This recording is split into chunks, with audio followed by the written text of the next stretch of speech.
dan terkhusus kepada bapak-bapak, ibu-ibu yang hadir pada pagi hari ini. Ibu-ibu, bapak-bapak yang saya muliakan, pada hari ini kita melihat bagaimana nafsu kita yang ada pada diri kita.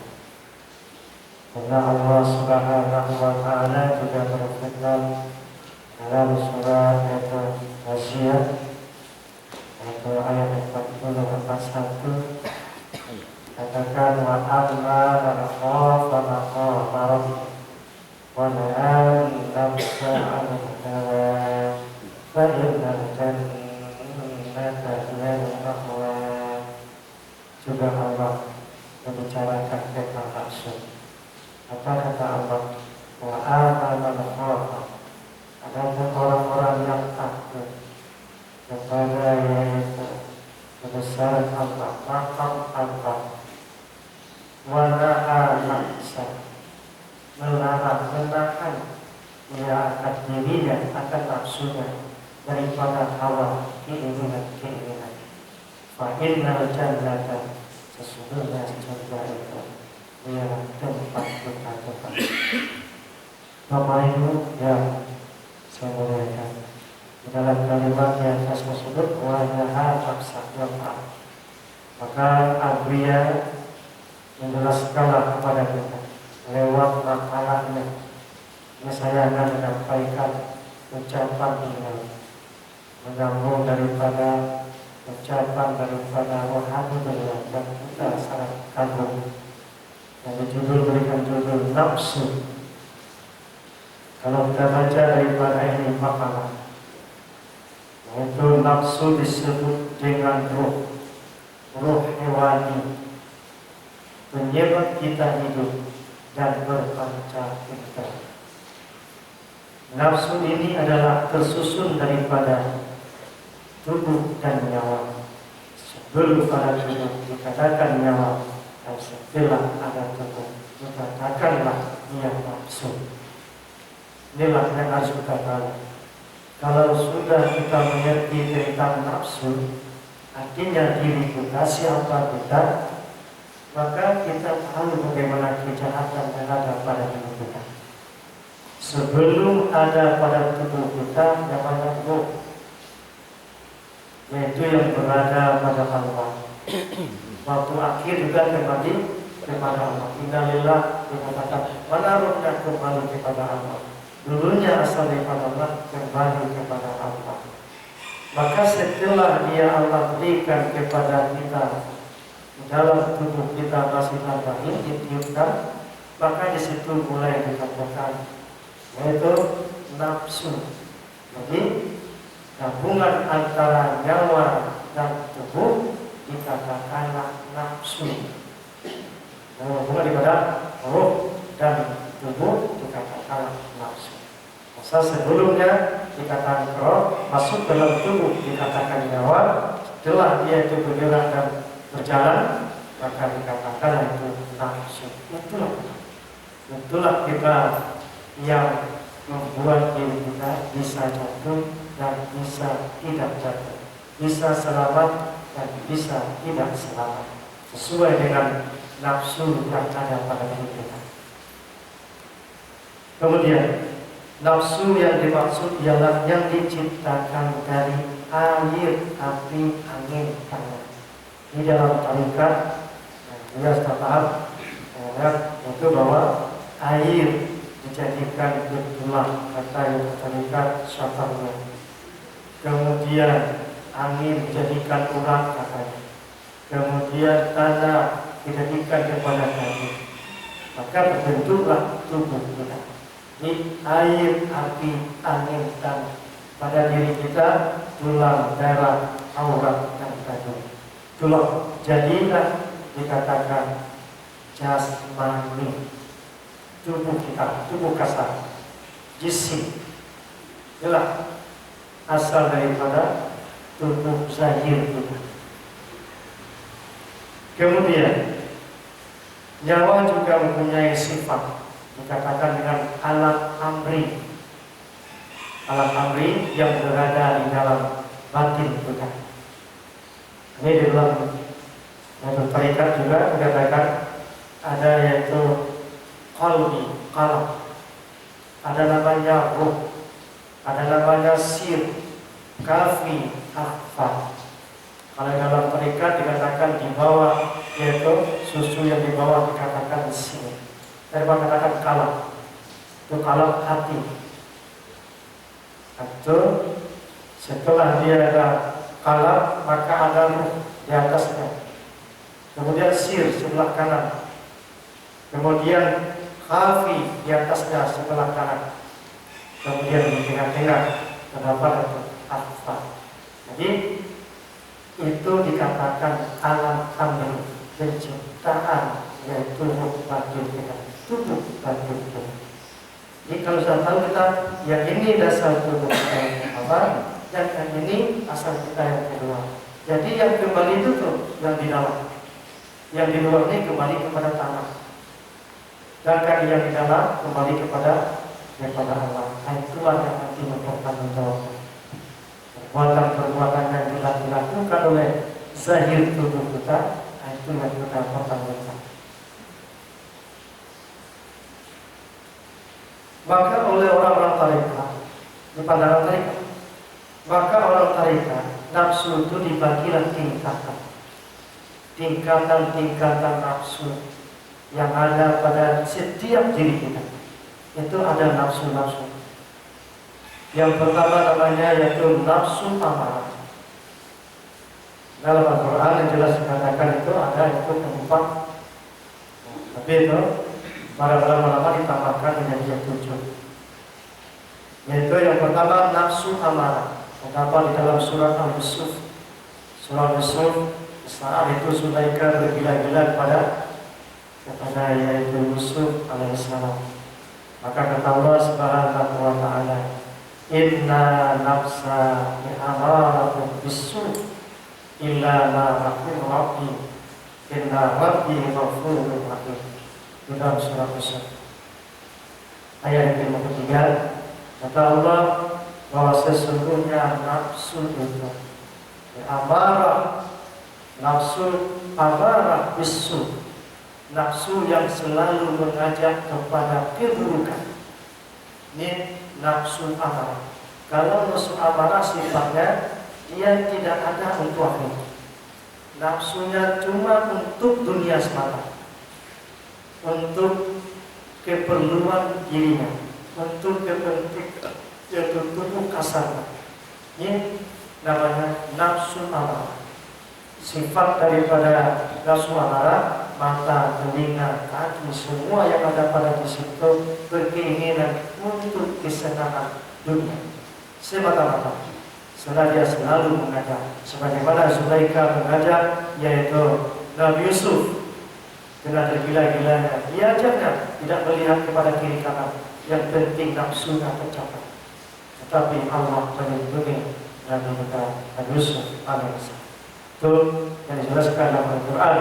Sesungguhnya nafsu amarah itu nafsu yang membawa, yang mengajak kepada sifat kejelekan, sifat yaitu yang tercela.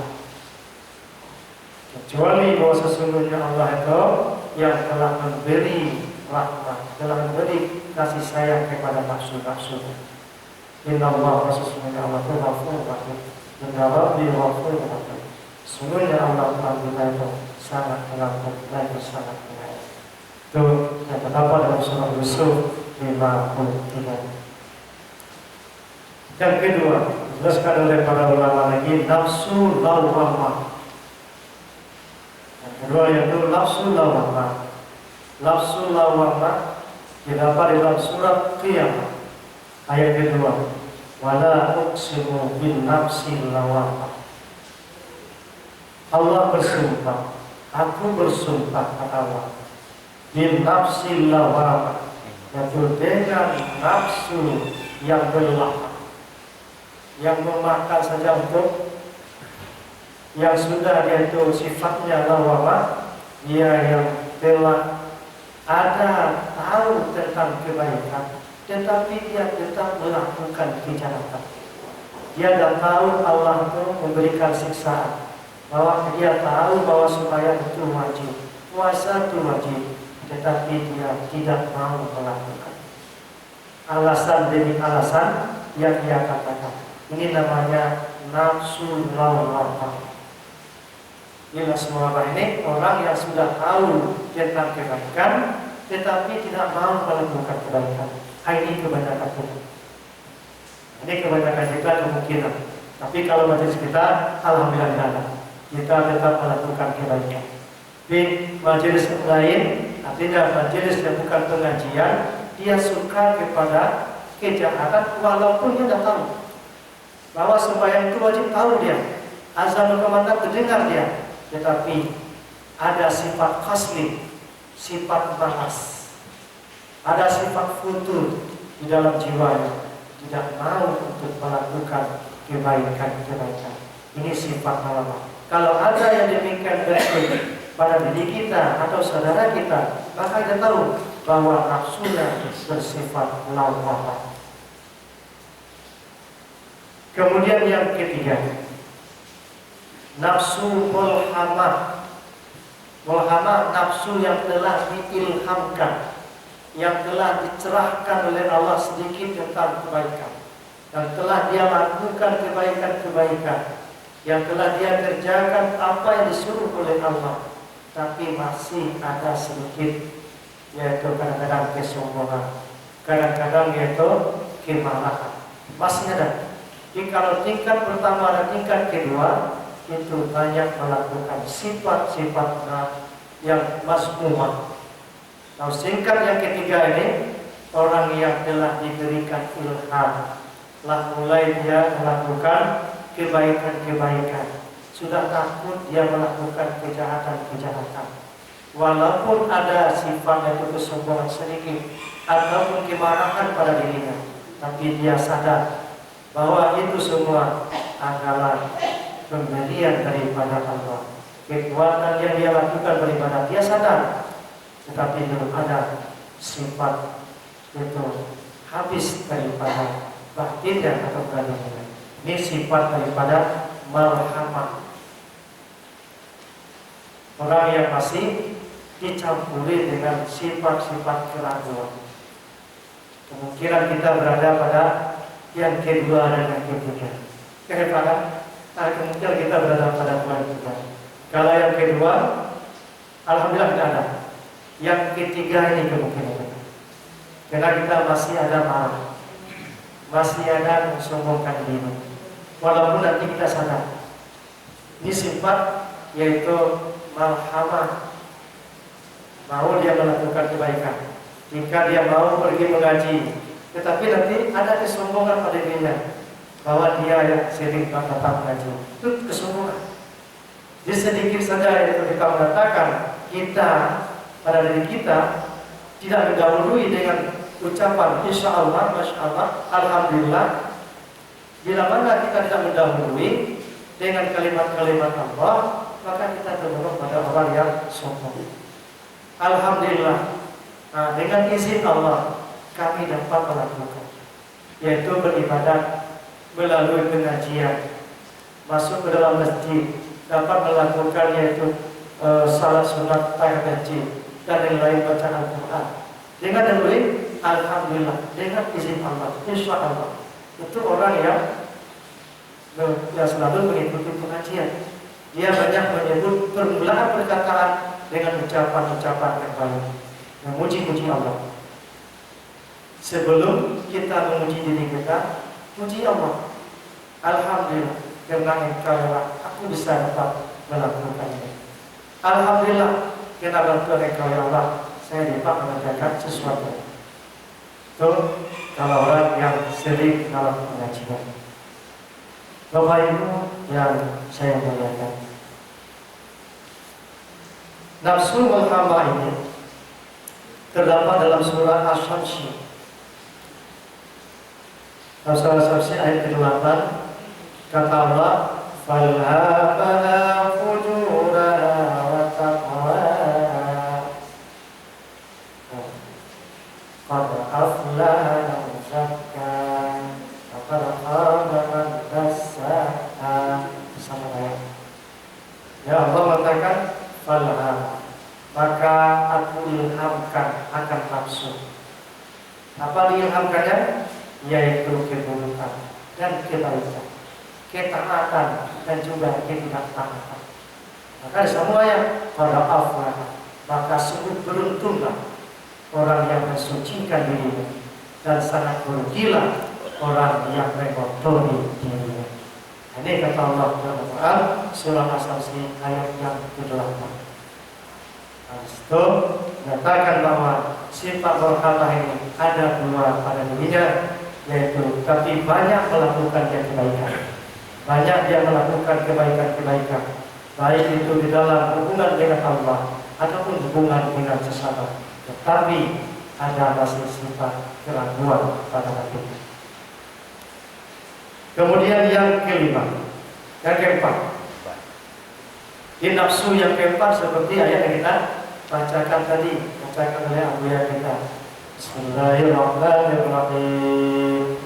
Ya ayyatuhan nafsul mutmainnah irji'i, itu kecintaan Allah. Siapa dia? Hai orang-orang, ya ayyuhan nafsul, dipanggil oleh Allah. Makanya nafsu itu ada yang dimarahi oleh Allah, ada yang dikasih sayangnya, ada yang dipanggilnya, ada yang diilhamkannya, diberikan petunjuk-petunjuk. Tapi kalau sudah tingkat mutmainnah, maka Allah panggil. Bagaimana sifat?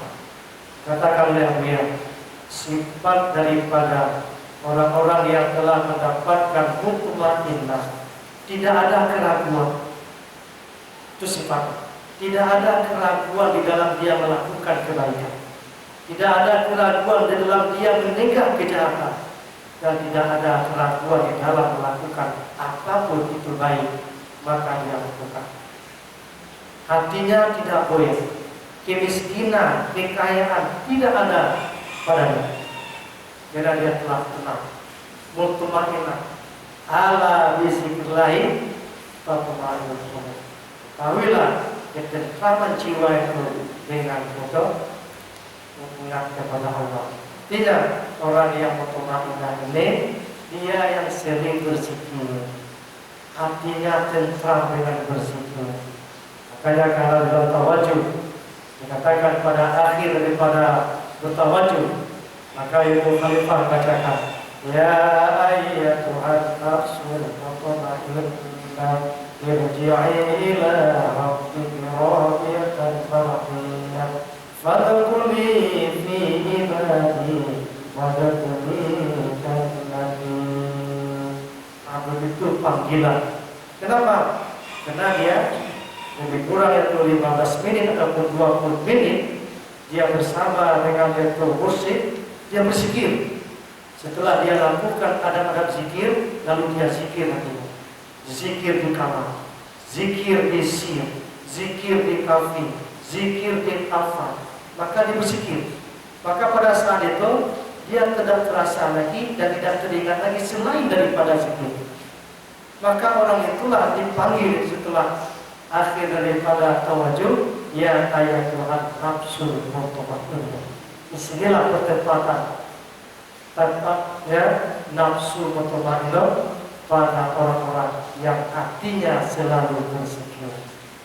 Sehingga gara-gara itu Abu ya kita ingin sekali kita seluruhnya mendapatkan nafsu mutmainnah. Kalau yang merhamat semuanya telah mungkin, tetapi mutmainnah ini kadang-kadang gelombangnya naik. Pada saat kita berzikir tadi, itu gelombangnya naik. Artinya kita mengingat, la ilaha illallah, tidak ada yang aku sembah melainkan Engkau ya Allah. Lidah mengatakan la ilaha illallah, hati tidak ada yang sembah hanya Engkau, tidak ada yang sembah hanya Engkau. Sehingga zikir yang kepada itu ada tingkatan. Zikir itu tingkatan sampai 4 tingkatan di dalam berzikir. Maka pertama dia mengatakan, latihan dia membaca la ilaha illallah, la ilaha illallah, la ilaha illallah. Mulai itu. Setelah itu lancar demikian, hilang daripada bukan la ma'bud illallah lagi dia. Tidak ada bersembah, itu pertama. Kalau dah naik dia lagi, maka dia akan meningkatkan zikirnya. La maksud, la matlub illallah, la maksud illallah. Tidak ada yang aku maksud, hanya engkau. Itu orang yang telah naik, artinya yang telah yaitu lidahnya cepat. Dan dia sehingga lupa kepada yang ringannya. Hanya engkau yang masuk, hanya engkau. Tidak ada engkau yang masuk, engkau yang masuk, engkau yang masuk. Naik dia lagi, yaitu kepada tingkat yang zikir yang maka dia berkata la maujud illallah, la maujud illallah. Itu zikirnya pada saat itu dia tidak tahu lagi dia berzikir. Sehingga dikatakan Al-Ghazali sampai pada saat itu zikir kadang-kadang itu itu tingkat orang yang telah tinggi zikir. Sehingga dia tidak merasa apa-apa lagi. Ini namanya kalau kita zikir ma'al Allah. Jadi kalau tingkat yang sangat kecil sekali dikatakan zikir ma'al ghaflah. Kalau zikir ma'al ghaflah belum lagi dia mengatakan ketenangan jiwa. Nafsunya sangat kacau, nafsunya sangat jelek. Artinya dikala dia melakukan zikir kepada Allah, tidak sedikit pun hatinya kepada Allah. Ini namanya zikir ma'al ghaflah. Belum lagi dia itu ingat kepada la ma'bud illallah. Tidak ada. Hanya dia sedang mengatakan la. Kalau sembahyang itu aja. Nah itu uraian daripada Allah. Kalau zikir, nanti kita bahas bagaimana bentuk zikir selanjutnya. Kemudian nafsu mutmainnah adalah nafsu yang sangat menenteramkan diri kita, yang tidak ada gangguan, tidak ada keraguan, maka yakinnya telah tinggi. Terkait pada ayat yakin, apa? Atul yakin sudah menjadi perasaan. Kemudian nafsu mardiyah, yaitu nafsu radiyah. Ini sambungan daripada ayat yang kita tadi. Ya ayyuhan nafsu mutmainnah kemudian radiyah. Bagaimana sifatnya? Ini sifat daripada nafsu radiyah ini. Di saat dia bersama dengan Allah ataupun tidak bersama Allah, dia hanya melihat batinnya, pandangan batinnya kepada Allah. Pada alam dia lihat batinnya, dia ingat kepada Allah. Itu sifat orang yang radiyah. Kalau orang yang mutmainnah, dia yaitu hilang keraguan, cuma yakin. Tidak ada yang berkuasa, tidak ada yang melakukan apa-apa, hanya Allah. Maka dia tenang. Tapi kalau tinggal yaitu nafsu radiyah, sifatnya dia sungguh, artinya dia memandang alam ini tidak ada, hanya Allah yang ada. Kemudian naik lagi sifat mardiyah, nafsu mardiyah, sifatnya kata beliau yaitu syuhud zat, yaitu melakukan zat. Tidak perbuatan segala perbuatan, kelakuan lahir batin kita Allah yang melakukan. Dia pada batinnya, apapun yang gerak dia melakukan itu, baik dia ataupun orang lain, hanya dia memandang itu gerak perbuatan Allah daripada sifat Allah. Cukup dia di dalam pandangan. Kemudian yang ketiga, yaitu kamilah, sifatnya dia selalu bersama dengan Allah, hilang dirinya. Artinya lupa pada dirinya sehingga dia tetap bersama dengan Allah. Ini tingkat yang keempat, yang kelima, yang ketujuh, itu tingkat wali-wali Allah, tingkat nabi-nabi Allah yang telah tentram jiwanya dengan bersama Allah. Bagi kita masih tingkat yang ketujuh. Nah, inilah bentuk diri kita, inilah bentuk kelakuan kita. Jadi orang tasawuf itu yang dibentuk bagaimana kepribadian kita itu jangan sampai seperti hewan. Kalau yang nafsu dua itu namun nafsu hewani, maka di dalam kitab mati dikatakan alisan hewan nate. Apa Apa yang dikatakan lisan? Hewan natek, hewan yang bertutur, hewan yang berbicara. Maka hewan satu, yang bertutur satu. Jadi membedakan manusia dengan hewan, kita bisa berbicara, hewan tidak bisa bicara. Maka di saat belum kita menggunakan akal, maka kita bertempat seperti nafsu binatang. Karena kalau bila mana manusia tidak menahan dirinya dan tidak memperbaiki dirinya, maka dia lebih rendah derajatnya daripada binatang. Maka dari bagian setelah kita mengetahui uraian daripada nafsu yang diberikan oleh Abu ya, maka kita yakin tingkat kemanakah kita. Ini tujuannya. Karena nafsu, karena itu pengajian atau tasawuf, pengajian untuk pribadi, bukan untuk memberi, tetapi untuk pribadi masing-masing. Disampaikan oleh Abu ya makalah demi makalah, keseluruhannya itu bukan untuk yaitu memberikan hanya untuk orang, tetapi untuk diri, memeriksa diri. Yaitu tuba liman syaghalana bi nafsi. Bahagia dan beruntung bagi orang yang selalu memeriksa dirinya, dan celakalah bagi orang yang sibuk begitu itu, yaitu kelakuan orang lain. Jadi bagi kita orang tasawuf, orang pengajian Islam kafah, ada yaitu syariat, yaitu tarikat dan hakikat, itu kafah namanya. Maka dia selalu melihat kekurangan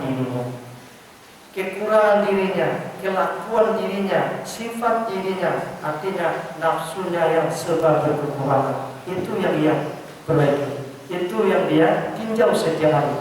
Untuk apa kita beribadah kalau kita tidak pernah tafakur? Ibu beribadah siang malam, tetapi tidak pernah menghayati, ya Allah, saya sudah beribadah kepada Engkau, ya Allah. Sudahkah Engkau terima?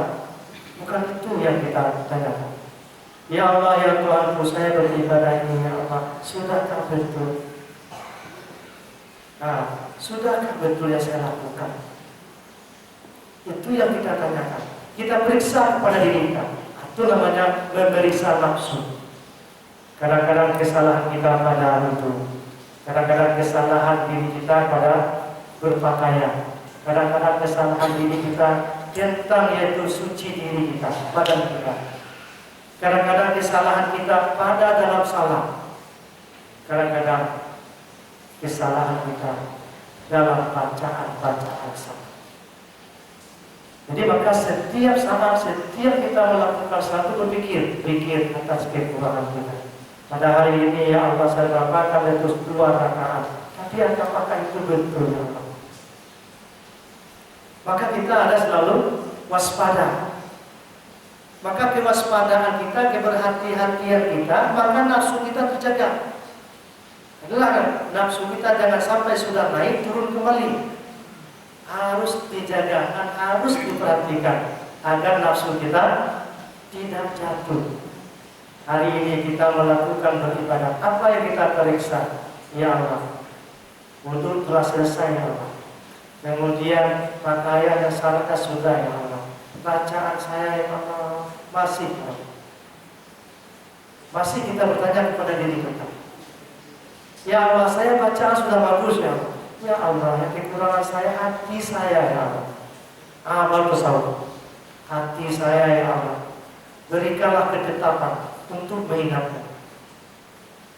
Aqimus shalah li dzikri. Dirikan salat untuk mengingat kepadaku, bukan untuk mengingat selain daripadaku. Ingat kepada Allah. Ya Allah, aku selama ini ingat kepada selain Engkau ya Allah. Ya Allah, ampuni dosaku. Nah, itu yang kita tafakurkan. Jadi melihat kepada kekurangan nafsu kita, kejahatan, kejelekan pada nafsu kita, yang itu yang harus kita perbaiki hari-hari. Karena itulah makanya Abu Yahya selalu mengatakan, perbaikilah ibadahmu. Kalau ibadahmu telah bagus, maka jiwamu akan bagus. Tapi kalau ibadahmu masih belum bagus, maka ketentraman jiwamu belum tercapai. Maka ketentraman daripada yang batin ini dilihat kepada zahirnya. Kalau zahirnya belum lagi tentram, berarti hatinya belum tentram. Artinya masih banyak kekurangan tentang ilmu, masih banyak kekurangan itu syarat-syarat, rukun-rukunnya yang belum kita lengkapi. Sehingga dalam kitab fikih dikatakan itu orang-orang yang belum dapat memisahkan, yang belum tahu kedekatan, belum tahu tentang bagaimana rukun dan syarat, maka yaitu seperti salat sekedar mendirikan, menegakkan salat, mengerjakan salat, bukan mendirikan salat. Jadi orang yang bisa mengerjakan salat, mendirikan salat, orang yang hatinya selalu bersama Allah. Dan itulah yang bisa untuk membawa diri kita baik. Sehingga daripada yaitu penyebab yang demikian lagi, masuk kepada ayat lain. Ya ayyuhalladzina amanu qu anfusakum wa ahlikum nar. Qu amku. Amku itu nafsu. Hai orang-orang yang beriman, kasih sayang Allah. Peliharalah ku amal, perintah wajib. Ampusaku, diri kamu. Nah, diri pada bukan kepada keluarga, bukan kepada masyarakat, bukan kepada negara. Ku ampusaku, kata Allah. Peliharalah dirimu, artinya peliharalah nafsumu. Nafsu yang jahat pada diri kita ini, peliharalah. Ada pelihara daripada bisa beriman yang bagus, bisa yang berislam yang bagus, bisa berihsan yang bagus. Itu agama kita. Ada iman, ada Islam, ada ihsan. Maka kalau ada yang tiga pada diri kita, kita telah beragama. Tapi kalau belum ada ihsan yang tiga tersebut, maka kita masih kurang dalam keagamaan. Maka itu kata pelihara ku ampusakum wa ahlikum nar. Peliharalah dirimu dan keluargamu daripada api neraka. Sementara saudara-saudara kita belum lagi memelihara nafsu. Masih nafsu pertama, nafsu kedua kadang. Kalau nafsu ketiga lah mulai. Kalau nafsu ketiga itu mulai yang bisa kita mengajak keluarga kita. Kadang-kadang dia belum lagi bisa untuk bersama kita. Tapi kalau tingkat nafsu kita mutmainnah, maka anak, saudara, keluarga kita mudah mendapatkan. Jadi penarik untuk bisa bersama keluarga atau nafsu kita mutmainnah. Nah, betul kata dia. Bertumainah baru kamu ajak bisa. Pada tingkatan nafsu inilah yang harus kita tahu dan harus kita miliki sekurang-kurangnya nafsu mutmainnah. Kalau dapat nafsu mutmainnah, zikir di hati kita selalu, kita melihat kepada orang baik, melihat kepada diri kita kekurangan. Itu nafsu mutmainnah. Melihat selalu kepada orang itu baik.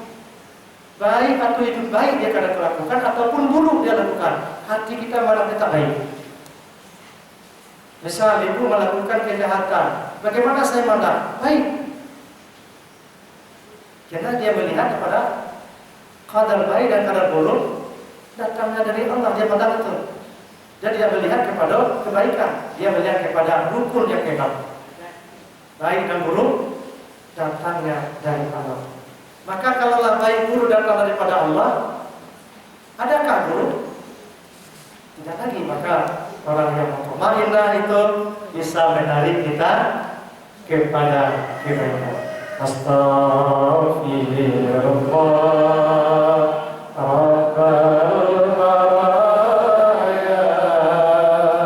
Astaghfirullah minal khataya. Dan nafsu ini adalah pakaian kita. Di pakaian dan tubuh dakwah dan tubuh ini adalah pakaian kita. Jadi pakaian yang sebaik-baik pakaian tubuh kita adalah takwa. Di takwa bagaimana? Dengan takwa itu bisa dihiasi nafsunya. Artinya dia malu dengan membuka aurat, takwa. Dia malu mulutnya berbicara sembarangan. Kemudian dia malu tangannya mengambil, malu kakinya melangkah. Kenapa pakaian? sebaik-baik pakaianmu adalah takwa. Nah Ibu, di takwa itu menjunjung tinggi perintah Allah dan menjauhi segala larangan Allah. Jadi pakaian ini sebagai terkesing biasa, tapi kesing yang sangat luar biasa, takwa. Dia itulah pelindung nafsu. Maka nafsu yang bersih adalah nafsu mutmainnah, radiyah, mardiyah Allah. Maka dari itu kita dituntut kepada insan supaya dapat berpakaian yang bersih.